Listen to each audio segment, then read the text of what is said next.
This is the story of Aisha. A story not of fairy tales or happy endings from the start, but of pain, rejection, survival, and the kind of strength life forces into you when you have no other choice.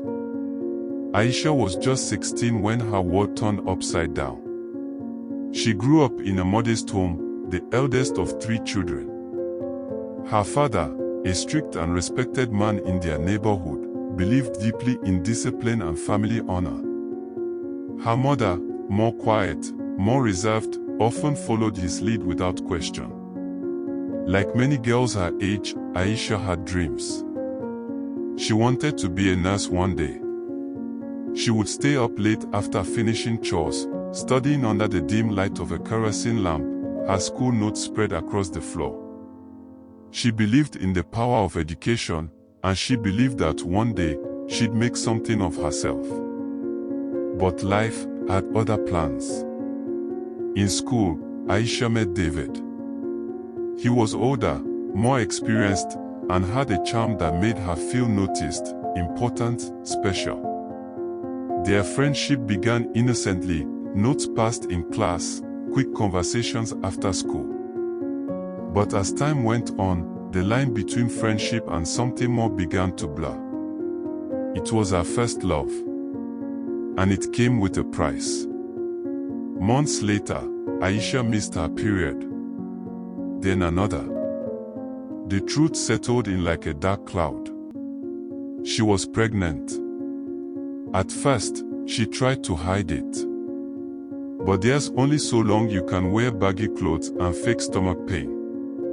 Eventually, her mother noticed and told her father. What followed was a storm Aisha would never forget. There were no words of comfort. No one asked if she was scared. Instead, there was shouting, insults, slaps. Her father called her a disgrace. He said she had brought shame to the family. That night, she was told to pack her things and leave. No one followed her out. Not even her mother. She walked into the night with nothing but a nylon bag of clothes and her school books. For the first time in her life, Aisha was alone. She found shelter in an abandoned kiosk near the market. For days, she lived there, sleeping on a flattened cardboard box, covering herself with an old curtain she found in a trash pile. She washed at public taps and survived on scraps and handouts from strangers. People stared, judged, whispered. But a few cared. One of them was Mama Tolu, a food vendor with a loud laugh and a kind heart. Every day, she noticed the girl sitting quietly near her store, looking tired, hungry, and too young to be carrying such a heavy stomach.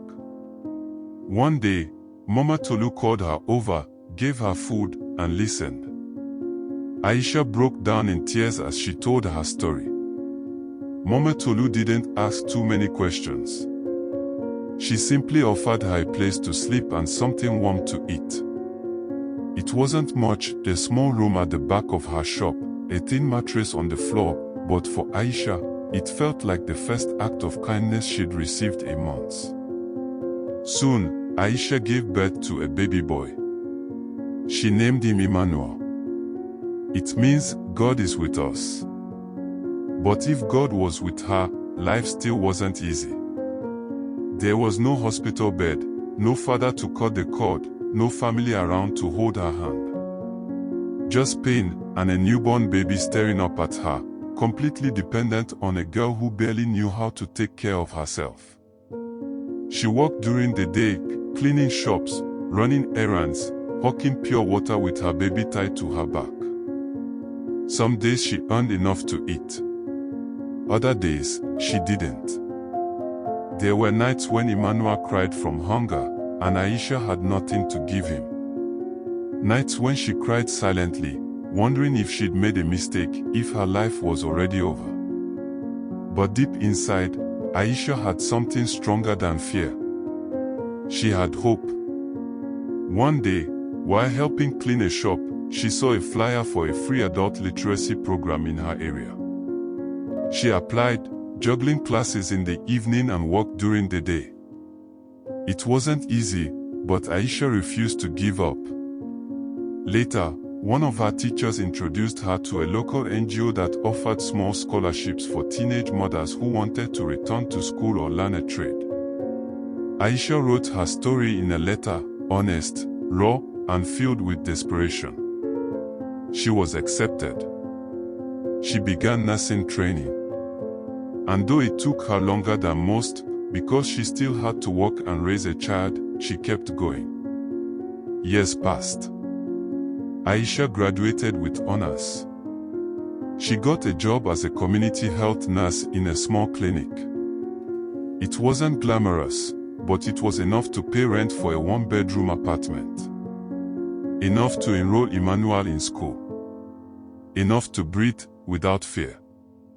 She became known in her community, not as the girl who got pregnant, but as the woman who never gave up. She eventually started a support group for teenage mothers. She mentored them, shared her story, and helped them find work or go back to school.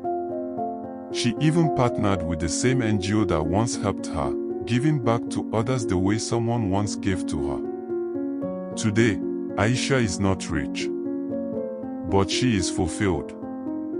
Her son, now 10, often tells her he wants to be a doctor someday. And when he says it, she smiles, not because it's a big dream, but because she knows it's possible. Because she taught him that even when life falls apart, you can build something beautiful from the broken pieces. This is Aisha's story. It is not perfect. It is not clean. But it is real. It is the story of how pain can shape you, but doesn't have to define you. It is the story of how rejection can lead you to purpose. And it is the reminder that sometimes, all it takes is one person to believe in you. Or just for you to believe in yourself.